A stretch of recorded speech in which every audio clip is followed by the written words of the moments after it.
Olá, prezados alunos, vamos falar sobre hepatites virais hoje.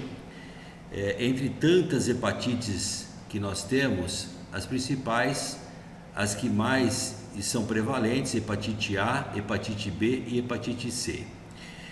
De importância epidemiológica do ponto de vista de saúde pública, essas são as mais importantes. E nós vamos falar, vocês vão ver que do ponto de vista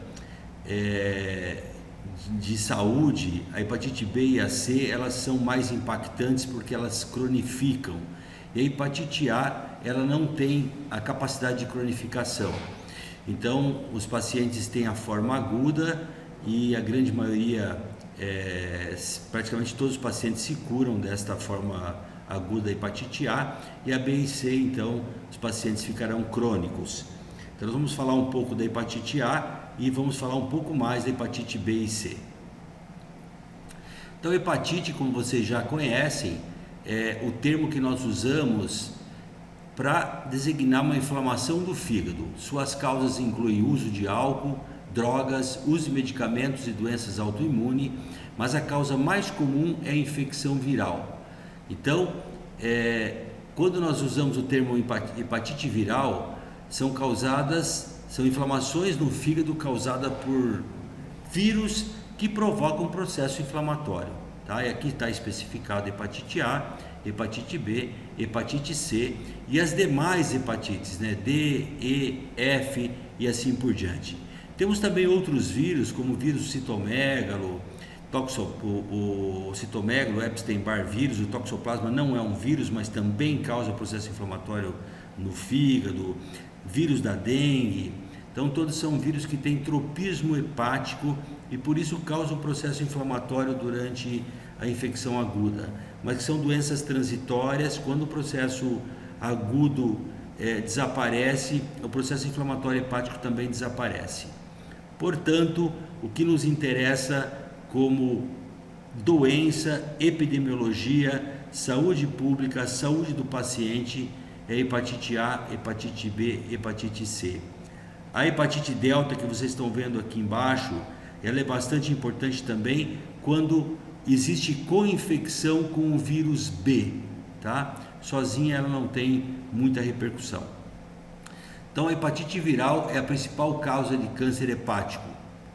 É também o motivo mais comum para transplantes de fígado no mundo. A maioria das pessoas que apresentam hepatite viral não sabem que são infectadas. Nós vamos ver isso ao longo da nossa aula. Então, o diagnóstico clínico. Quando que você conclui que um paciente tem hepatite, tá? Pelo diagnóstico clínico. Geralmente, as pessoas apresentam um período prodrômico, que ele leva de 4 a 5 dias. Nesta fase, o paciente apresenta febre, astenia, dores musculares, cefaleia, náuseas, vômitos, artralgia e outros. Ou seja, são sinais e sintomas comuns a quase todas as doenças infecciosas, não exclusivo às hepatites virais. Porém, passando essa fase prodrômica, que dura aí poucos dias, aparece o período de estado, que se caracteriza pelos sinais clássicos da doença causada por esses vírus que têm tropismo pelos hepatócitos: colúria, icterícia e hipo ou acolia fecal. Também pode haver prurido cutâneo, aumento do fígado e do baço, e esses sinais e sintomas, eles estão presentes em apenas 30% dos casos. Então vejam o porquê da informação do slide anterior, que a grande maioria das pessoas que têm hepatites virais desconhecem que tem alguma doença hepática causada por vírus, porque 70% das pessoas cursam de forma assintomática, mesmo na fase aguda, e terão algum sintoma já na forma avançada da doença, quando o paciente já tem cirrose ou sinais de hepatocarcinoma. Depois do período de estado, vem o período da convalescência, que é uma recuperação clínica. Os exames laboratoriais começam a normalizar, e isso pode levar até 6 meses. Muito bem, então vamos falar um pouco da hepatite A. Hepatite A causada por um picornavírus do gênero hepatovírus. É um RNA vírus não envelopado. E aqui tem uma curva que mostra a sequência da produção das imunoglobulinas. Sempre na fase aguda o IgM ele aparece logo inicialmente, nos primeiros dias da doença, né? Como vocês vejam, com 2 a 3 semanas de doença você já tem uma quantidade de IgM bastante elevada. Isso vai se elevando progressivamente até mais ou menos 2, 3 meses, e em seguida você começa a ter uma elevação do IgG. Passando a fase aguda da doença, a fração IgM ela desaparece e persistentemente ficam a fração IgG positiva, tá? Então nós damos o diagnóstico da hepatite A aguda pela presença da fração IgM e também já numa aguda tendendo a evoluir para uma fase crônica, você já tem a presença do IgG positivo também, tá? Já na fase de cura, onde o paciente já saiu da fase aguda, somente teremos a fração IgG presente. A IgM já não existe mais na fase crônica. Características clínicas. Período de incubação, 3 a 5 semanas. É a apresentação clínica mais leve do que a hepatite B ou C na fase clínica. As infecções geralmente são assintomáticas, já havia dito isso a vocês, e principalmente em crianças as formas são assintomáticas e a convalescência pode ser prolongada. Não há casos crônicos, tá? Então essa é a grande particularidade dessa doença da hepatite A, não ter casos crônicos. Todos os pacientes, praticamente todos os pacientes, um paciente em 1000 pode ter complicações sérias e evoluir para a forma fulminante. Todos os outros casos curam-se na fase aguda. Então não, isso deve ser muito bem lembrado, não existe fase crônica da hepatite A. Epidemiologia. Endêmica na maioria dos países, então principalmente em países em desenvolvimento e subdesenvolvido, já está em declínio nos países desenvolvidos, alta incidência em populações economicamente mais pobres e associada a baixas condições de sanitarismo. Por isso mesmo, é uma doença que prevalece em países subdesenvolvidos e em países em desenvolvimento. E também isso explica por que está em declínio nos países em desenvolvimento. Em países desenvolvidos, porque o saneamento básico nesses países é melhor, tá? Então essa é a epidemiologia da hepatite A. Então veja aqui no gráfico, né, a alta prevalência abaixo da linha do Equador. Aqui os países estão em desenvolvimento ou subdesenvolvido, e a prevalência é menor já acima da linha do Equador, onde nós temos uma quantidade maior de países desenvolvidos. Transmissão fecal-oral. Então esse vírus é eliminado de forma viável através das fezes e através da contaminação do meio ambiente, através da contaminação das mãos, esse vírus é passado para outras pessoas, tá?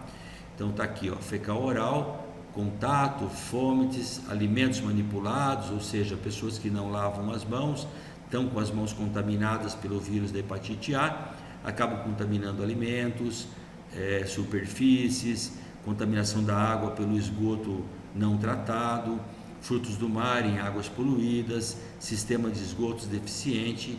Então, esta é a forma de transmissão do vírus da hepatite A. Lembrem bem disso, tá? Fecal oral. Aqui não, vamos pular isso. Patogenia, então o vírus penetra via trato gastrointestinal e chega aos hepatócitos. É uma viremia passageira, por isso ela não se torna crônica, e o vírus é eliminado nas fezes 2 semanas antes dos sinais clínicos. Então vejam que mesmo aquelas pessoas que têm sinais clínicos ausentes, eles já estão transmitindo o vírus mesmo 2 semanas antes, ou até mesmo aquelas que têm sinais clínicos presentes, também já estão transmitindo 2 semanas antes. Que nós já falamos, né? O IgM presente no soro, ele dá o diagnóstico de hepatite A aguda, tá? Então esse é o exame que nós pedimos, o anti-HAV IgM, para fazer o diagnóstico de hepatite A aguda. E o anti-IgG positivo, ele pode estar tanto presente na fase aguda, como na fase já tardia, onde ele vai representar que o paciente está imune, está curado da hepatite A, ou até mesmo pacientes que são pessoas que são vacinadas para hepatite A, também tem o IgM positivo, o IgG positivo, tá? O IgM só frente a uma infecção e na fase aguda, tá bem? O IgG, então, que você pode ter tanto na fase aguda como na fase já curada, e também através da imunização por vacinas. Muito bem, vamos para a hepatite A, que é um pouco mais complexa que a B. É uma doença que está em todo o mundo. Então, observe a epidemiologia, cerca de 1/3 da população mundial tem evidência sorológica de infecção atual ou passada de infecção pelo vírus B, ou seja, mais de 2 bilhões de indivíduos já têm marcadores no sangue que comprovam que ele está com a doença ou já teve contato com o vírus da hepatite B, 350 milhões cronicamente infectados, 1 milhão de mortes por ano por cirrose ou hepatocarcinoma pelo vírus da hepatite B, 5 a 10% dos transplantes de fígado são devidos à infecção pelo vírus B, e tem vários genótipos, tá? A, B, C, D e assim vai, mas que não vem ao caso agora da nossa discussão. Aqui também está a prevalência. Observem que a prevalência do vírus da hepatite B, ela também é divergente no mundo, tá? Em algumas regiões, né, como na África, a incidência é maior. Aqui na América nós temos regiões com prevalência baixa e outra prevalência intermediária, e assim se distribui o mundo afora, tá? No Brasil também é bastante variável. Existem regiões do Brasil onde a prevalência do vírus B é bastante alta. Por exemplo, aqui no norte do Brasil, existem algumas regiões aqui que a prevalência chega a 27%, tá? E nesta região, o que chama muito atenção é que a co-infecção com o vírus delta também é bastante alta. Então, uma boa parte das pessoas aqui tanto tem o vírus B como também tem infecção pelo vírus delta. Uma outra região no Brasil que a prevalência é alta de infecção pelo vírus da hepatite B é aqui no oeste do Paraná. Também existem algumas regiões aqui, algumas cidades do oeste do Paraná, que a prevalência do vírus B é alta, tá? Demais, a prevalência não é tão alta, né? Observe 0,4%, 0,8%, 0,5%, então a média de 0,5% aqui, ó, 0,4% da população brasileira é portadora do vírus B, tá? Tem um antígeno HBS positivo, porém, lembrando que existem alguns sítios dentro do nosso país que existe uma prevalência elevada do vírus B, norte e aqui no oeste do Paraná. Quem é esse vírus da hepatite B? O HBV é um DNA vírus de dupla fita, provoca inflamação e fibrose no hospedeiro, que somos nós, e a partir do momento que ele infecta o ser humano, ele persiste dentro dos hepatócitos ligados no DNA do hospedeiro, tá? Então, é um vírus que ele não conseguimos dizer que o vírus da hepatite B é curável. Ele pode ser controlável do ponto de vista de replicação viral, mas curável ainda não, porque ele acaba se ligando no DNA do hospedeiro de uma forma irreversível. Tá? Conseguimos eliminar o vírus circulante, porém esse vírus que está ligado ao DNA do hospedeiro, ele por enquanto é irreversível. Existem estudos tentando fazer com que ele se desprenda, mas por enquanto isso é só estudos. Transmissão do vírus B: sexual, parenteral, perinatal. Essas são as 3 formas principais de transmissão. É exatamente a mesma transmissão do HIV. Portanto, o vírus da hepatite B é um vírus de transmissão predominantemente sexual. A principal forma de transmissão é através de relação sexual. A parenteral é quando você tem alguma perfuração da pele através de objetos perfurantes, cortantes, etc. E perinatal da mãe para a criança durante o parto. E também durante a vida intrauterina pode acontecer. Concentração do vírus hepatite B em vários fluidos corpóreos. Qual a importância disso? A importância é porque, de acordo com a concentração do vírus da hepatite B em determinados fluidos, isso determina a chance da pessoa se infectar. Então, por exemplo, se a pessoa entrar em contato com sangue ou soro de uma pessoa que tem o vírus da hepatite B, a chance de ele se infectar é alta, porque nesses fluidos a concentração do vírus B é alta.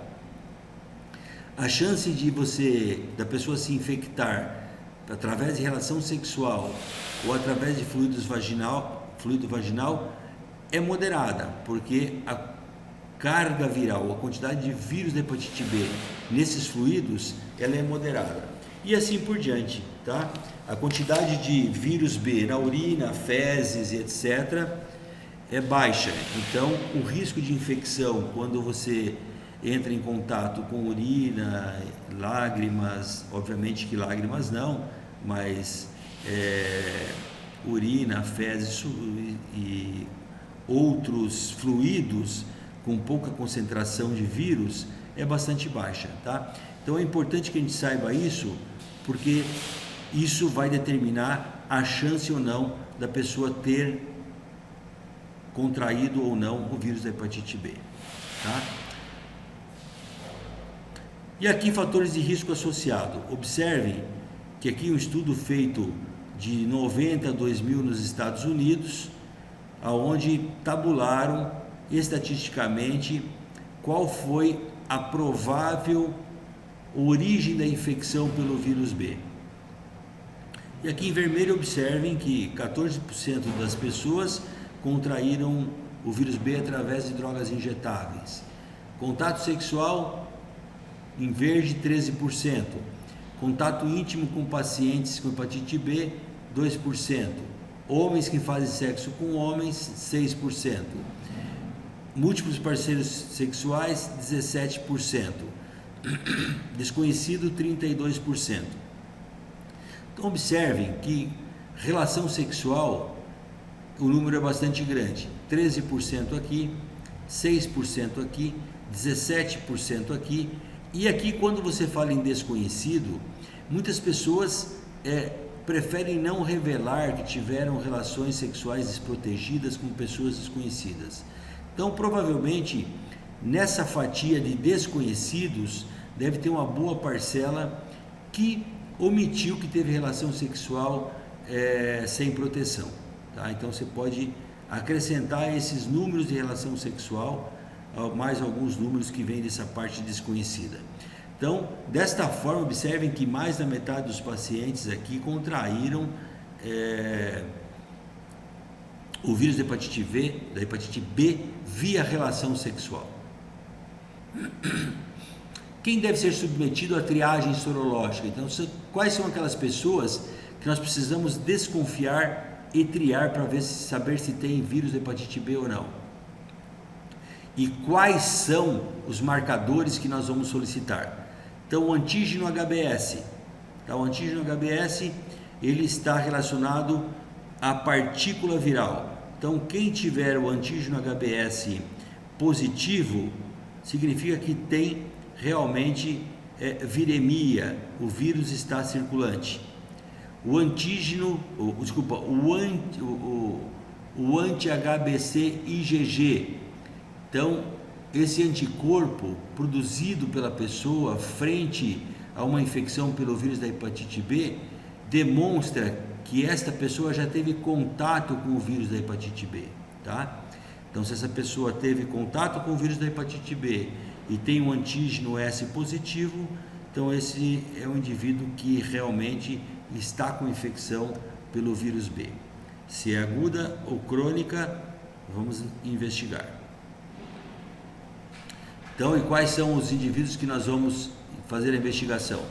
História de hemotransfusão, então se no passado recebeu transfusão de sangue ou não, comunicantes sexuais de pessoas sabidamente portadoras do vírus B, comunicantes domésticos, filhos de mãe portadoras do vírus B, pacientes HIV positivo, já que a forma de transmissão é a mesma, pacientes renais crônicos em tratamento hemodialítico, grávidas, tem que fazer em tudo pré-natal.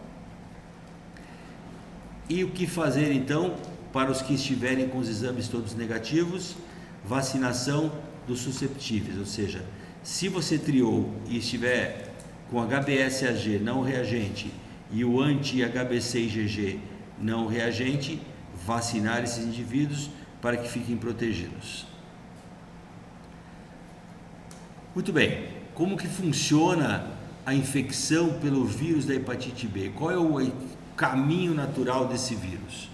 Então aqui está o vírus, ele infecta o ser humano, ele invade os hepatócitos, causa uma hepatite aguda e olha que interessante, em 95% das vezes essa doença aguda ela evolui para cura espontânea, ou seja, em um período de 1 a 6 meses a pessoa evolui para cura sem remédio nenhum, tá? Apenas repouso, hidratação e a pessoa vai evoluir para cura. Menos de 1%, tá aqui 0,5%, evolui para insuficiência hepática aguda. Nesses casos, a única alternativa para esse paciente geralmente é o transplante hepático. E 5% dos casos é que evolui para a forma crônica. Desses que evoluem para a forma crônica, uma parte pode evoluir para cirrose e a outra parte pode evoluir para hepatocarcinoma ou cirrose e hepatocarcinoma, tá? E obviamente que o final dessa história, se não for tratado, eles podem evoluir para insuficiência hepática terminal ao longo dos anos, tá? Então, mas o importante é lembrar então que na fase aguda dessa doença, 95% dos pacientes evoluem para a cura e apenas 5% pegarão o caminho aqui da cronicidade. E o que depende então da evolução para cirrose e hepatocarcinoma? Vários fatores, né? Então, fatores do hospedeiro, a idade, maior de 40 anos, gênero masculino, história de hepatocarcinoma familiar, raça africana ou asiática, fatores do vírus, altos níveis de vírus da hepatite B, ou seja, carga viral elevada, altos titros de HBsAg, demora para soro converter para HBeAg, ou seja, soro converter o HBeAg para anti-HBe, ou seja, para esse organismo produzir o anticorpo contra a replicação viral. Lembrar que o HBeAg presente no soro significa que esse vírus está em replicação. Então, quanto antes ele parar de replicar, eu diminuo o quanto antes a carga viral, e isso é importante porque é um dos fatores do vírus que favorece a evolução das complicações na fase crônica. E também o genótipo C ou D estão relacionados a pior prognóstico. Fatores ambientais com infecção com vírus da hepatite C, vírus da hepatite delta ou HIV. Consumo de álcool, obviamente, se o paciente já tem uma doença crônica pelo vírus da hepatite B que agride o fígado, se ele também tiver um outro agressor hepático como o álcool, as coisas se complicam. Tabagismo, obesidade e ou diabetes. Então, todos esses fatores favorecem ao pior prognóstico para o paciente que tem hepatite B crônica. E aqui, isso aqui é uma comparação entre tempo de doença, sintoma e clareamento viral. Então, observe. Se a pessoa contraiu o vírus logo ao nascimento ou na vida intrauterina, ele vai ficar provavelmente cronicamente infectado. Então, essa barra vermelha significa infecção crônica. Qual é a chance da pessoa ficar com o vírus cronicamente, tá? Então, observe, ao nascimento, se ele for infectado ao nascimento ou na vida intrauterina, provavelmente ele tem uma chance de 90% ou mais de evoluir com infecção crônica, de não curar na fase aguda, tá? Conforme ele vai ficando velho, vai ganhando idade, seja 6 meses, 1 ano, 4 anos, idade adulta, a chance de ele cronificar é bem menor. Ou seja, na idade adulta chega naquele slide anterior que eu mostrei para vocês, que 95% das pessoas curam. Ou seja, a barra vermelha aqui desce até os 5% de cura. E 95% de cura com 5% de cronicidade, tá? Então a barra vermelha desce, observem bem, a chance de ficar crônico acima dos 5 anos de idade e na fase aguda é de 5%. Isso quer dizer que 95% das pessoas curam quando contrai essa doença na fase adulta ou na infância mais tardia um pouco, tá? Porém, os sintomas é o contrário. Quanto mais idade ele tiver quando contrai a doença, maior a chance de ter sintomas, tá bem? Então, resumindo a história, é melhor contrair a hepatite B já na fase na infância mais tardia, adolescência ou na fase adulta, que a chance de você curar na fase aguda é de 95%. Aqui são os marcadores de cura ou de marcadores de cronicidade da infecção pelo vírus B. Esses gráficos tem em todos os livros que falam de hepatite, mas resumindo para vocês, aqui é um paciente que evolui para cura. Então, você mesmo antes de ter os sintomas da doença que está em verde, você já tem os marcadores positivos no sangue. Aqui está o HBsAg, que indica viremia, que está com essa barra vermelha, tá? E aqui em azul o anticorpo HBC total, o IgG, em amarelo o anticorpo IgM, que ele fica positivo só na fase aguda. Observem que ele começa aqui algumas semanas após a infecção e ele fica até no máximo 6 meses após a infecção, iniciar a infecção. Já o IgG, que é o em azul, ele fica para o resto da vida, olha lá, tá bem?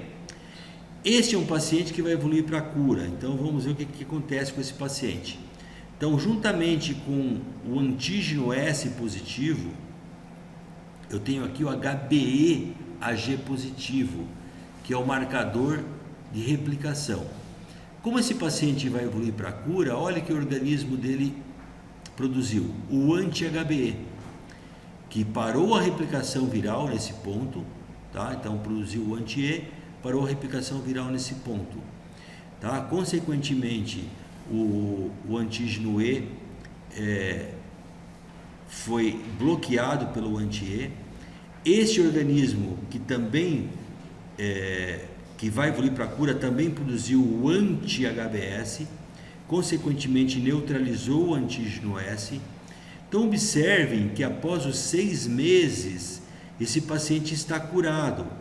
Se você avaliar nesse gráfico, após os 6 meses, esse paciente só tem anticorpos, o anti-HBE, o anti-HBC e o anti-HBS, tá? Ele não tem nenhum antígeno mais, todos os antígenos estão negativos, tá? O antígeno E negativo e o antígeno S negativo. Por quê? Porque este organismo produziu anticorpos que neutralizaram os antígenos. Então esse é um paciente que evoluiu para cura na fase aguda. E isso acontece num prazo de até 6 meses. Já aqui é um paciente que não evolui para cura, que vai evoluir para a forma crônica da doença. Observem que o antígeno S ele persiste positivo para sempre, aqui no gráfico. Por quê? Porque ele não foi neutralizado. Cadê o anti-S que estava aqui no gráfico anterior? Não apareceu. Então, este paciente, o sistema imunológico dele não produziu o anti-S, portanto não neutralizou o antígeno S. Então esse paciente não evoluiu para a cura, tá? Por outro lado, ele pode ou não produzir o anti-E. Portanto, ele pode ou não inibir a replicação, inibindo aqui o antígeno E. Então observe que ele tem uma replicação viral até um certo tempo de evolução e em um determinado ponto ele para a replicação. Por quê? Porque ele produziu o anti-E. Os anticorpos, o anti-HBC, IgM, na fase aguda ele está positivo, depois ele desaparece, e o IgG ou total ele permanece também sempre positivo. Então esta é a diferença dos marcadores entre a fase aguda que cura e o paciente que fica crônico. Então observe e compare os dois depois que vocês vão conseguir entender. Aqui uma tabela explicando exatamente o que acontece em todas as fases, tá? Então observe que quando o paciente produz o anti-S, aqui ó, ele neutraliza o antígeno S. Quando ele produz o anti-E, ele neutraliza o antígeno E. Então aqui você tem fase aguda, fase de resolução, fase de cura, fase crônica e a fase de vacinação. Então esse quadro está bem explicativo para que vocês possam entender, tá bom? Conduta nós não vamos falar, porque isso aqui eu vou comentar com vocês quando vocês estiverem lá no 6º ano de faculdade, tá bom? Aí a gente vai falar sobre as condutas, os tratamentos e etc. Muito bem. Vamos falar então agora de hepatite C, do diagnóstico ao tratamento. Esse gráfico, esse quadro nós já falamos, então não é necessário. Então o vírus, quem é o vírus da hepatite C? Inicialmente chamado de não A, não B, e esse vírus ele foi conhecido realmente em 1989. E ele passou então a ser triado em bancos de sangue só em 1993. Então por que não A, não B? Porque no início, antes de 1989, até que se fosse descoberto estruturalmente quem é esse vírus, existia uma entidade clínica que tinha manifestação exatamente igual a hepatite A e hepatite B, mas os exames vinham negativos para hepatite A e hepatite B, e aí começaram a chamar de hepatite não A, não B, porque não se sabia quem era o vírus. Mas a partir do momento então que conseguiu-se isolar esse vírus, ele foi chamado de vírus C. Desde então nós temos então a hepatite C. É um RNA vírus, família flavivírus, que é a mesma família do vírus da dengue, febre amarela e etc. Tem o seu genoma, é um RNA vírus, como já falei, e ele não se integra ao DNA, diferentemente do vírus da hepatite B, como eu acabei de falar. E ele tem alguns genótipos que são importantes conhecermos. O vírus da hepatite C é classificado em 6 genótipos. Existem outros, tá? Além desses 6 que eu vou falar. Porém, esses outros ainda não têm uma importância no dia a dia, importância clínica no dia a dia, tá? E diversos subtipos, como por exemplo o genótipo 1A e 1B, de acordo com sequência genômica viral. Porém, isso hoje já não tem mais tanta importância. Eu vou explicar para vocês no finalzinho da aula. Então nós temos aqui o genótipo 1, genótipo 2, 3, 4, 5, 6. No Brasil, assim como ao redor do mundo, os genótipos 1 e 3 são os mais prevalentes. O genótipo é um importante preditor da resposta ao tratamento e duração da terapia. Definição da estratégia de tratamento adequada. Então é isso que eu vou fazer um comentário no final da aula, que talvez o genótipo hoje não tenha mais tanta importância, tá? Mas vale a pena saber que existe, e porque a gente ainda usa 2 deles no nosso Brasil. Então aqui está a distribuição de genótipos pelo país. Observem que o verde escuro é o genótipo 1, e no Brasil a prevalência do genótipo 1 é maior do que os outros genótipos. Em seguida, esse verde um pouco mais claro é o genótipo 3, e depois o genótipo 2, tá? E os outros genótipos a prevalência é bem pequena. Então aqui, englobando todos as regiões do Brasil, então nós temos que 65% dos vírus C presentes no Brasil são genótipo 1, 30% genótipo 3 e apenas 5% distribuído entre os outros genótipos.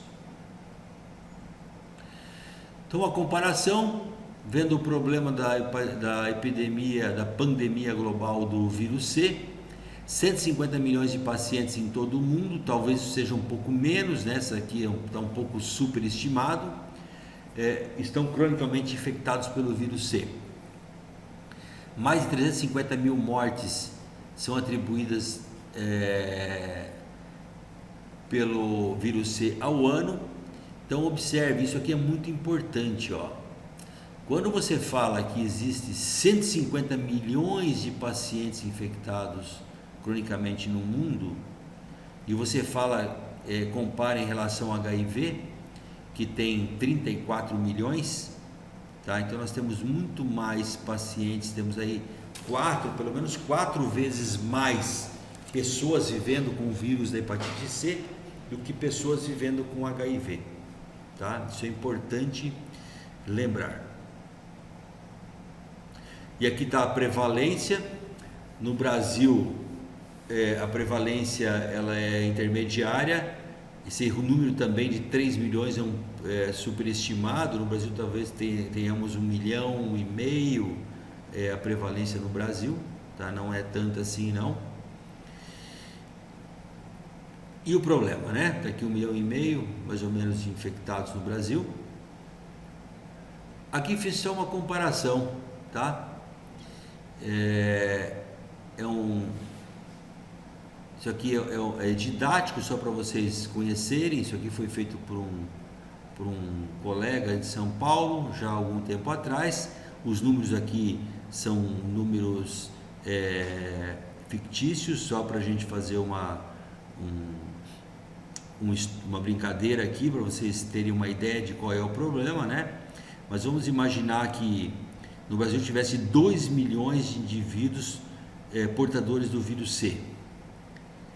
Nós temos apenas 25% de diagnóstico, ou seja, dos 2 milhões, 500 mil diagnosticados e 5% das pessoas tratadas. Hoje nós temos um pouco mais que isso, tá? Mas o problema maior não é nem em relação ao tratamento, porque o tratamento de uns 2 anos para cá melhorou muito. É aqui, ó, o diagnóstico. E isso volta ao que eu disse a vocês aqui atrás, tá? Se nós temos a estimativa que nós temos 150 milhões de pessoas infectadas no mundo, e de HIV apenas 34 milhões, eu vou dar um exemplo a vocês, tá? Se a gente for levar isso aqui ao pé da letra, na região de Presidente Prudente, nós temos pouco mais de mil casos de HIV, certo? Então, na teoria, nós teríamos que ter 4.000 casos de vírus da hepatite C. E eu afirmo a vocês que notificados nós temos 1.000 casos de hepatite C notificados. Então, onde estão os outros casos? Os outros casos estão aqui, ó, dentro dessa turma que não fez diagnóstico, tá? Então, são pessoas que estão por aí andando com o vírus da hepatite C e não sabem que tem. Lembro lá no comecinho da aula que eu disse a vocês que 70% dos pacientes com infecção viral, hepatites virais, vírus C ou B, não sabe que tem, porque 70% são assintomáticos, tá? Então, o grande problema da hepatite C ainda hoje no Brasil é aumentar o número de diagnóstico, tá bem? Tá aqui a acetona vermelha, dizendo que esse é o problema. Transmissão difere um pouco da hepatite B e do HIV, porque aqui a principal forma não é a sexual, e sim é a parenteral, através de transfusão de sangue antes de 1993. Hoje, a principal forma é o usuário de drogas injetáveis, e depois, obviamente, isso aqui sempre teve e sempre vai ter, são os acidentes pérfuro-cortantes em ambientes de saúde. Sexual existe, vertical existe, mas não é a forma prevalente, tá? Aqui um trabalho que mostra a associação quanto ao passado de uso de seringas de vidro com a positividade do anti-HCV. Então vocês são novos, vocês talvez não saibam disso, ou alguém já falou para vocês, mas vou falar agora. Quando eu tinha a idade de vocês, ou um pouco menos, quando ia na farmácia tomar alguma medicação injetável, as seringas eram de vidro e a agulha era de ferro. E aquilo, a farmácia tinha uma, duas dessas seringas. Então, se alguém ia lá, tomava uma medicação, ela era colocada para fazer uma desinfecção de uma forma não adequada, que na época é o que se tinha para fazer, é o que se achava que era certo, tá? Mas hoje sabe-se que não, que aquilo não era o suficiente para matar o vírus da hepatite B. Então, em seguida, chegava uma outra pessoa, pegava-se aquela mesma seringa e mesma agulha, e assim ia sucessivamente fazendo as injeções, né? Então, observem aqui, ó, que quando você pergunta, você já foi medicado usando seringa de vidro e agulha de ferro? Sim. A incidência nessas pessoas do vírus da hepatite B é próximo de 5%. Quando a resposta é não, por exemplo, para pessoas igual vocês que nunca tiveram contato com essas agulhas e seringas, é 0,5%. Então, observem que realmente faz diferença esse tipo de situação, né? Para quem já teve contato com essas seringas ou não. Então, o advento das seringas descartáveis e agulhas descartáveis foi extremamente importante para o controle de algumas doenças. Isso aconteceu muito com alguns, inclusive times de futebol. Se você procurar na internet, você vai encontrar que alguns times de futebol foram infectados pelo vírus da hepatite C, porque se tinha o hábito, há alguns anos, de fazer medicação, vitaminas no vestiário, porque achavam que aquilo melhorava o rendimento dentro do campo, e usava essas seringas de vidro e não descartáveis naquela época, porque não existiam as descartáveis, né? Então foi um disseminador das doenças. E hoje isso acontece com os usuários de droga injetável, se bem que eles usam as descartáveis, mas não é para uso único, né? A gente sabe disso. E quais são as pessoas que têm alta prevalência de risco de exposição do vírus da hepatite C? Pessoas que fizeram procedimentos médicos, odontológicos, estéticos em locais sem controles de infecção. Pessoas que receberam transfusão de sangue antes da identificação do vírus. Usuários de drogas injetáveis ou inalatórias. O uso de cocaína inalatória provoca lesão na mucosa nasal, sangramento, isso pode ser um fator de risco. Pessoas com tatuagens, piercings ou escarificações feitas em locais sem controles de infecção. Recém-nascidos com mães de hepatite C, indivíduos HIV positivo, incidência também é maior. Homens que fazem sexo com homens, prisioneiros, sem tetos, etc. Então, são pessoas de risco para o vírus C. E aqui a história natural é um pouco diferente do vírus da hepatite B. Então, observem, se vocês lembrarem, quando eu comentei sobre o vírus da hepatite B, na fase aguda da doença, 95% das pessoas curavam na fase aguda da hepatite B. E aqui, olha lá, ó, apenas 15 a 25% curam na fase aguda da doença. E os demais, 70 ou mais por cento vão ficar crônicos. Então, é o contrário a fase, a evolução natural dessas duas doenças, né? A hepatite B cura quase todo mundo na fase aguda e aqui na C não. Aqui a grande maioria vai para a evolução crônica. E aí você tem a progressão da evolução crônica, que pode ser uma infecção crônica que não evolui além da inflamação hepática e ou fibrose moderada nos primeiros 20 anos. Evolução para cirrose e progressão lenta. Paciente vai a óbito por outras causas. Progressão para cirrose descompensada e insuficiência hepática ou então hepatocarcinoma, tá? A evolução ela é longa, tá? 20 anos ou mais, a depender de alguns fatores, obviamente, como da hepatite B, né? Se é usuário de álcool, bebida alcoólica, se tem com infecção com HIV, se tem com infecção com hepatite B e assim por diante. Quadro clínico. A maioria dos pacientes com hepatite C crônica não apresenta sintomas. Eventualmente os sintomas aparecem na fase aguda, tá? Quando aparece, né? Falamos que 70% são assintomáticas das pessoas, tá? E aí o indivíduo vai perceber sintomas quando a doença já está descompensada ou já por cirrose ou hepatocarcinoma. A suspeita pode vir por avaliação clínica. O paciente vai a algum médico por algum outro motivo e lá ele pede rotina e pede transaminases, hemograma que vê plaquetopenia e etc. E aí com isso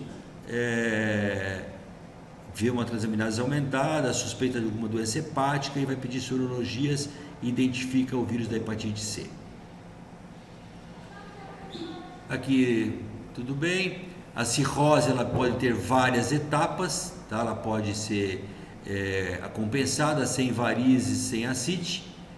Estágio 2 com varizes, mas sem ascite ainda. E a descompensada, paciente já tem varizes de esôfago e com ascite, tem ascite hemorrágica. Então, lembrem que cirrose não é tipo único. O paciente pode ter cirrose compensada e cirrose descompensada, tá? Então, existem vários graus de cirrose.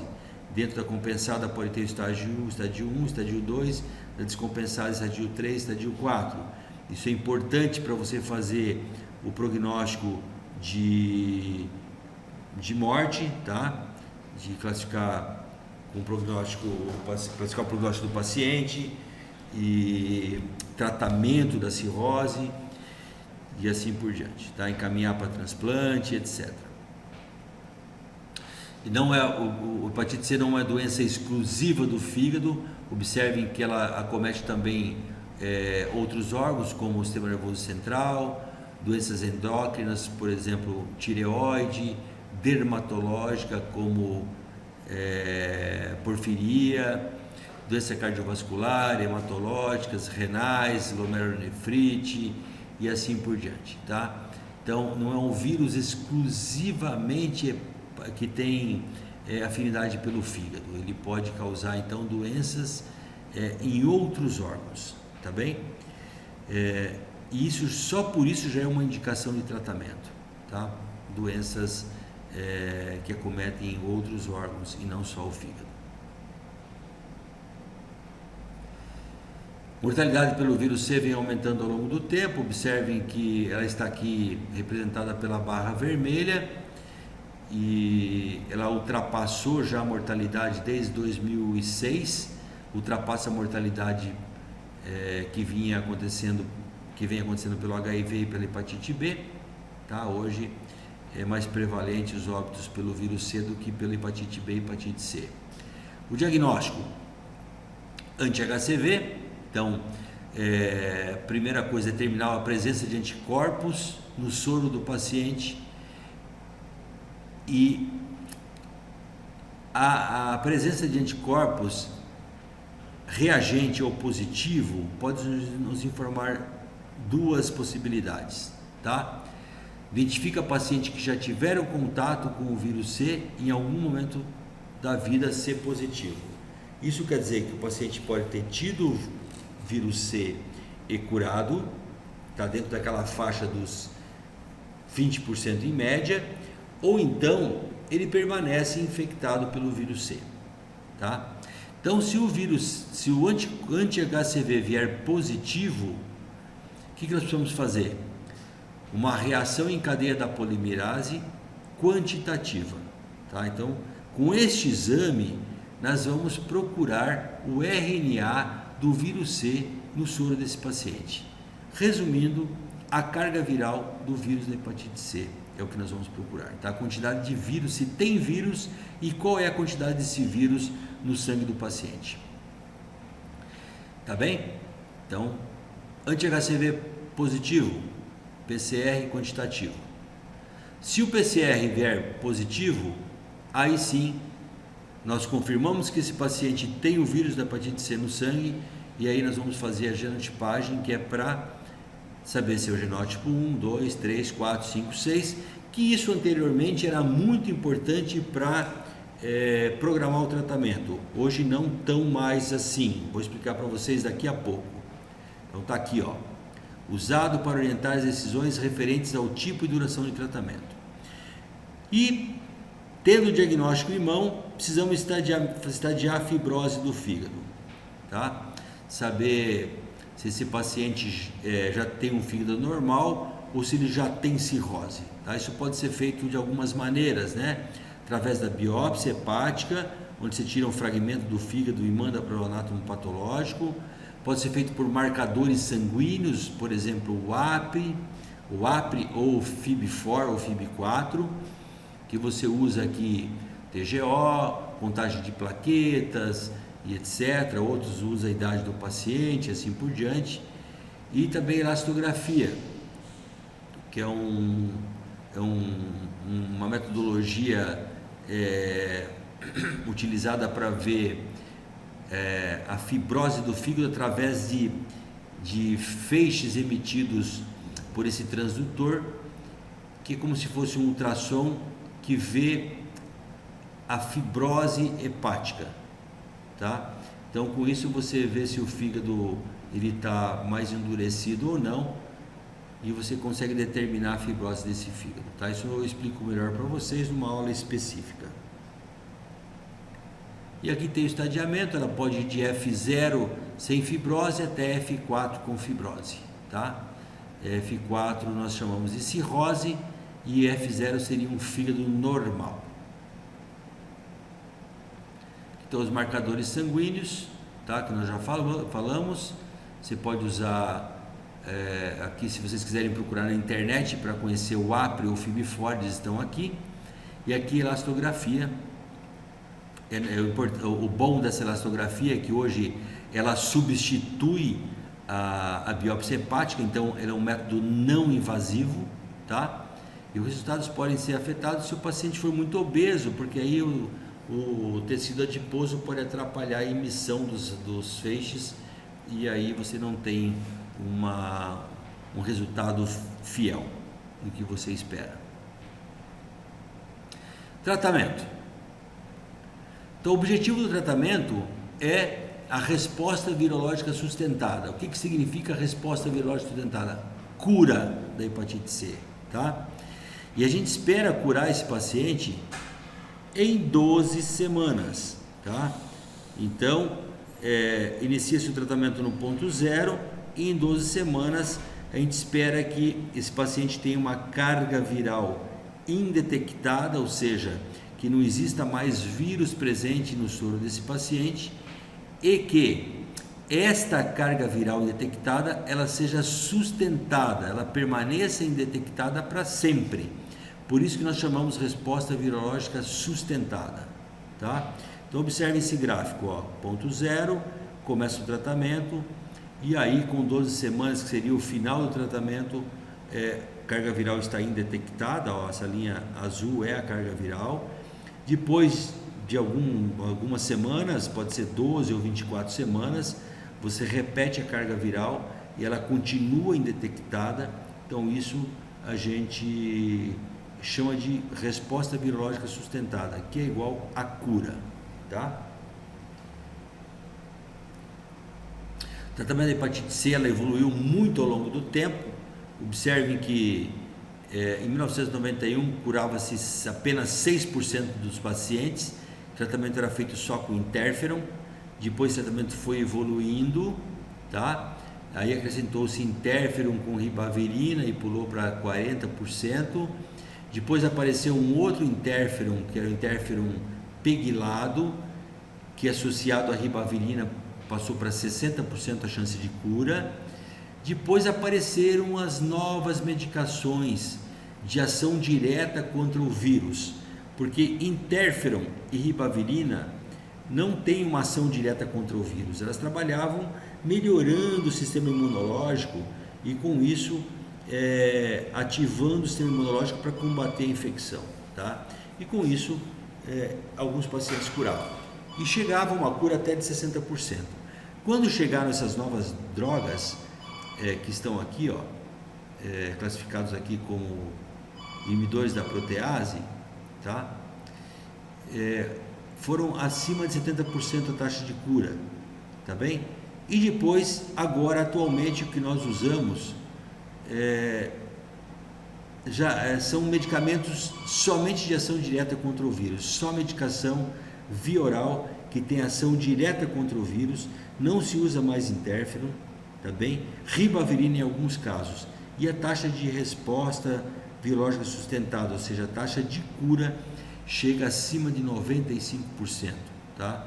Nos pacientes cirróticos isso um pouco menos, 90%, 89%, 90%, mas a grande maioria dos casos acima de 95%. Talvez nenhuma doença tenha evoluído com taxas tão altas de evolução de cura quanto a hepatite C em tão pouco tempo. Sair de 6% de cura em 91 para quase 100% de cura em 2017, quando nós começamos com isso, com essas novas medicações. E aqui um comparativo da terapia sem interferon, né? Então antes esse era o volume de comprimidos que os pacientes tomavam, mais uma injeção de interferon, para o que a gente usa hoje, né? Apenas um comprimido. Então esta é a diferença que se fazia antes para curar 50% ou 60%, para o que se faz hoje com apenas um comprimido e curar acima de 90% a 95% dos casos. Então, o tratamento é baseado em cima do mecanismo de replicação do vírus, tá? Então tá aqui, ó.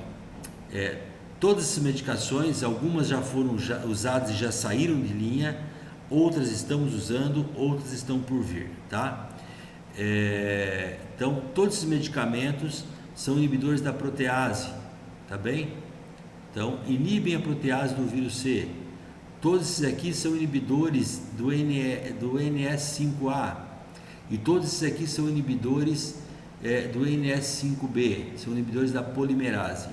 Então observe, o que a gente já usou muito foi o Boceprevir, Telaprevir, não usamos mais, já usamos o Cimeprevir, não usamos mais também, tá? Daclatasvir já usamos bastante, já não usamos mais. Hoje o que a gente está usando, sofosbuvir, usamos desde já alguns anos e continuamos usando, ele foi carro-chefe, é carro-chefe do tratamento até hoje, e ainda usamos sofosbuvir associado a ledipasvir, sofosbuvir associado a velpatasvir, usamos também hoje ainda pibentrasvir associado a glecaprevir, que é o que nós temos no Brasil, tá? E existem outros esquemas compostos que virão chegar até nós nos próximos meses aí, provavelmente, tá? Fora do Brasil tem outros esquemas de uso, mas o que nós temos no Brasil hoje dá para fazer o tratamento adequado para os nossos pacientes. Então aqui, ó, sofosbuvir mais ledipasvir. Esse é o tratamento destinado para o genótipo 1, tá? Então, quando eu faço a genotipagem do vírus e vem genótipo 1, esta é a medicação que eu vou fornecer para o paciente. É um comprimido ao dia, tomado por 12 semanas, tá? O paciente pode tomar por um tempo maior, por até 24 semanas, a depender se ele já tomou medicação anterior e não curou, ou então se ele é um cirrótico avançado, tá bem? O outro medicamento que nós temos é esse aqui, ó, sofosbuvir mais velpatasvir, que também é um comprimido por dia, e esse é usado para o genótipo 3 e os demais também, tá? Só que esse medicamento, o Epiclusa, que é o sofosbuvir mais velpatasvir, ele é pangenotípico, ou seja, ele poderia ser usado para todos os genótipos, incluindo o genótipo 1, tá? Porém ele é mais caro. Então o que o nosso Ministério da Saúde fez? Comprou este velpatasvir com ledipasvir para tratamento do genótipo 1, esse é exclusivamente para o genótipo 1, então ele é feito para o genótipo 1 porque ele é mais caro, então, porque esse é mais barato, tá? Então, como o raciocínio é o seguinte: Brasil, mais de 60% dos pacientes têm genótipo 1, então vamos dar esse medicamento que é mais barato para tratar o genótipo 1, tem uma boa eficácia, 95% dos pacientes vão curar e com um remédio um pouco mais barato, tá?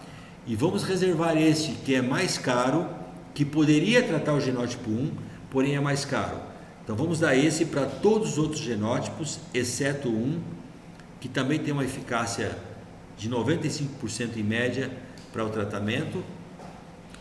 E assim, no Brasil, então, a gente ainda usa genotipagem, porque nós precisamos classificar genótipo 1 e os demais para definir se eu dou sofosbuvir com ledipasvir ou sofosbuvir com velpatasvir, tá? Porém, países que não fazem a distinção entre os genótipos poderiam dar só esse medicamento, só o sofosbuvir com velpatasvir, porque ele é pangenotípico e trataria todos. Tá bem? Então é isso, essa é a nossa aula das hepatites virais A, B e C.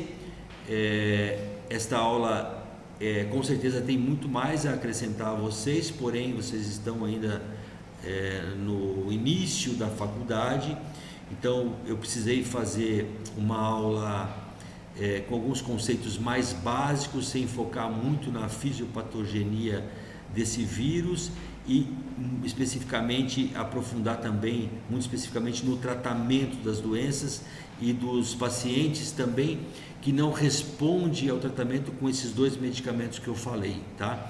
Que seriam um retratamento, e também para o tratamento dos pacientes especiais, como renais crônicos, etc. Isso tudo nós vamos conversar lá no 6º ano, que aí sim no ambulatório vocês vão estar presenciando o atendimento desses pacientes e a gente vai poder falar sobre isso, tá bom? Qualquer dúvida estarei à disposição.